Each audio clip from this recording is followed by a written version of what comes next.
नमस्कार मंडळी. तर आजचा व्हिडिओ बनवण्याचं एक कारण आहे म्हणजे बघा, ही दुसऱ्यांदा ते तिसऱ्यांदा घटना घडलेली आहे. असं का घडतं? मध्ये पुण्यामध्ये सुद्धा बघा चोरी झाली.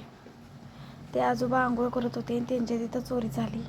त्यानंतर ट्रकचा ॲक्सिडेंट म्हणजे अपघात झाला.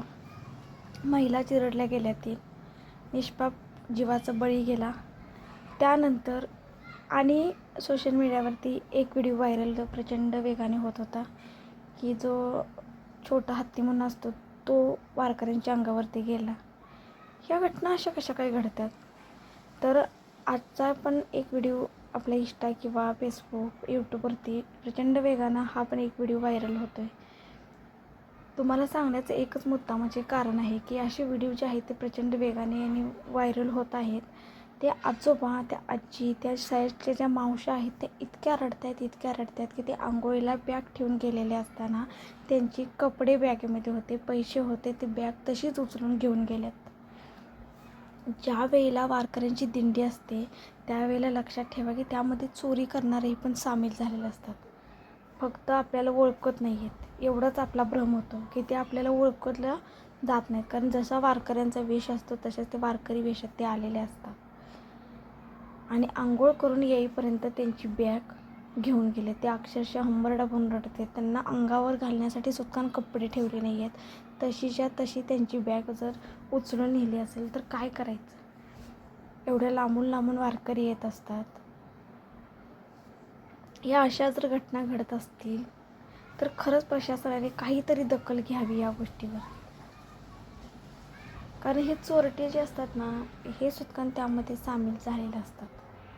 ते वारकऱ्यांचं काय हाल होतं ना, त्यांच्याकडे पैसे राहत ना, कपडे राहत ना, खायसाठी अन्न आणलेलं ते सुद्धा राहत नाही, ते सुद्धा ठेवत नाहीत. खायला आणल्यानं खायला जे अन्न आणलेलं असतं ते सुद्धा आता परवा पण एक व्हिडिओ आला होता की जेवण जे ठेवलेलं होतं ते जेवण सुद्धा त्यांनी पळवून नेलं. आणि आजचा तर व्हिडिओ आहे की पैसे, कपडे तशीच्या तशी बॅग त्यांनी नेलेली. अहो, हे काय कपडे घालणार आहेत का? नाही, कुठेतरी फेकून देणार. त्यामध्ये बॅगेत काय आहे असं वाटणार त्यांना. त्यात जर ते पैसे वगैरे असले तर ते पैसे तेवढे काढणार, पैसे तेवढे घेणार आणि जाणार. माऊलीच्या दर्शनासाठी विठ्ठल नामाच्या गजरात हे वारकरी जात असतात. आणि हे जात असताना जर अशा रस्त्याला जर घटना घडत असते तर काय करायचं? देव तर पाहतच असतो सगळं, त्याच्या कर्माची शिक्षा त्याला देतच असतो. पण तात्पुरता झालेला वारकऱ्यावर जो आघात असतो तो काय? मग ह्याच घटनेची प्रशासनाने पण जास्तीत जास्त दखल घ्यावी, कारण एवढी पोलीस प्रशासन वगैरे सोबत असताना ह्या घटना घडल्या गेलेल्या आहेत. आता पोलीस प्रशासन जरी सोबत असलं तरी सुद्धा दिंडीत इतके माणूस असतात की अगदी मुंगी सुद्धा गेलेली दिसत नाही, इतके माणसं दिंडीमध्ये असतात. तर कुठे कुठे पोलीस तरी लक्ष देणार ना, असा पण प्रॉब्लेम असतो. मस्त साताऱ्यामधील जे पोलीस वगैरे आहेत त्यांना रवाना केलेलं होतं, दिंडीची बंदोबस्त दिलेला होता त्यांना. आता इतके पोलीस इतक्या माणसात आता ते दिसायला तर पाहिजेत ना. इतकी ठेचाठेची असते की कुणाचं कुणाला भान हरत नाही. पोलीस त्यांचं काम अचूकपणे करतच असतात. पण ही जे अवतीभोवतीची चोरटी असतात ना, त्यांचा काहीतरी शासनाने बंदोबस्त करावा, कारण खूप वारकऱ्यांचा हाल होतो आहे. आत्ता एक व्हिडिओ जे बघितला खूप वाईट वाटलं मनाला. इतकं वाईट वाटलं की ते आजोबा, त्या आजी, त्या साईडच्या ज्या मावश्या होत्या ते सगळी हंबरडपून रडत होते की आमची बॅगेमध्ये आम्ही खर्चासाठी पुढे लागणार म्हणून पैसे आणलेले होते, ते पैसे सुद्धा आम्ही बॅगेमध्ये ठेवलेले होते, ते पैसे सुद्धा आमचे नेलेले आहेत. आम्ही तर काय करू म्हणून ते हंबरडपून रडत होते. त्यांना वाटलं सुद्धा नव्हतं की क्षणात आमच्यासोबत असं काहीतरी होईल. फक्त आंघोळीला गेले होते 5 ते 10 मिनटासाठी. आंघोळ करेपर्यंत आंघोळ केली आणि त्या बॅगेपाशी येतात तर तिथे बॅग नाही. इतक्यात कोणी चोरी केली असेल बघा. ती रस्त्यावरती जाताना बोर्ड असतो बघा, नजर चुकी दुर्घटना घडी, तशी गोष्ट झाली. थोडीशी नजर चुकली आणि त्यांच्यावरती दुर्घटना घडली. काय करायचं? इतकं वारकऱ्यांचा हाल होतं. आणि ते वयस्कर जे आजोबा वगैरे आजी असतात त्यांच्याच बाबतीत ह्या जास्त प्रमाणात घटना घडत आहेत. अक्षरशः तुम्हाला सांगतो, मध्ये अपघात जो झाला होता ट्रकने, ज्या महिला, त्या आपल्या आसपासचंच गाव आहे कसबे डिग्रज म्हणून, त्यांच्या घरातील लोक जे आहेत ते इतके रडत होते, हंबरडा फोडून इतके रडत होते की ते म्हणत होते, आम्ही म्हणत होतो वारीला यावर्षी नको जायला, जाऊ नको म्हणत होतो, तरी मुलगी त्यांची म्हणत होती आमच्या आईनं ऐकलं नाही, वारीला गेली, आता मी मम्मी कुणाला म्हणू, आता आम्ही काय करू, म्हणून पोरगी इतकी हंबरडा फोडून रडत होती. तो पण व्हिडिओ आता आलेला आहे बघा इंस्टावरती वगैरे. इतकी रडत होती. आम्ही ह्यावर्षी नको म्हणत असताना प्रत्येक ज्या घरातल्या माऊली ज्या म्हणजे डेट झालेल्या आहे त्यांची, त्या घरातल्या ज्या माऊलींचं जे घर आहे त्यांच्या कुटुंबावर आघात, दुःख कोसळलेलं आहे. इतकं ते हंबरडा फोडून रडत होते की वारीला गेलेली आमची व्यक्ती आज परत आलीच नाही आहे. ह्या वर्षाच्या वारीमध्ये प्रचंड ह्या गोष्टी घडत गेलेल्या आहेत. खूप त्रास माणसांना सहन करावा लागला आहे आणि काटेकोरपणे पुढच्या वेळेला शासनाने ह्याची दखल खरोखर घेतली पाहिजे. म्हणजे जर म्हणायला गेलं तर वयस्कर लोकांचं जास्त प्रमाणात हाल होते त्यामध्ये, आणि वयस्कर लोकांना नाद असतो वारीचा. आत्तापर्यंत त्यांना प्रचंड वारी वगैरे केलेली असते, त्यांना एक नाद असतो, त्यामुळे ते विठ्ठलाचा नाद आहे त्यांना, देवाचं नाव घेतात ते, आणि त्यांच्या बाबतीत आज असं घडलेलं आहे.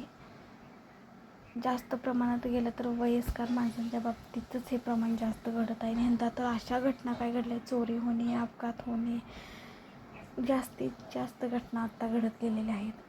पण हे पूर्णपणे चुकीचं आहे.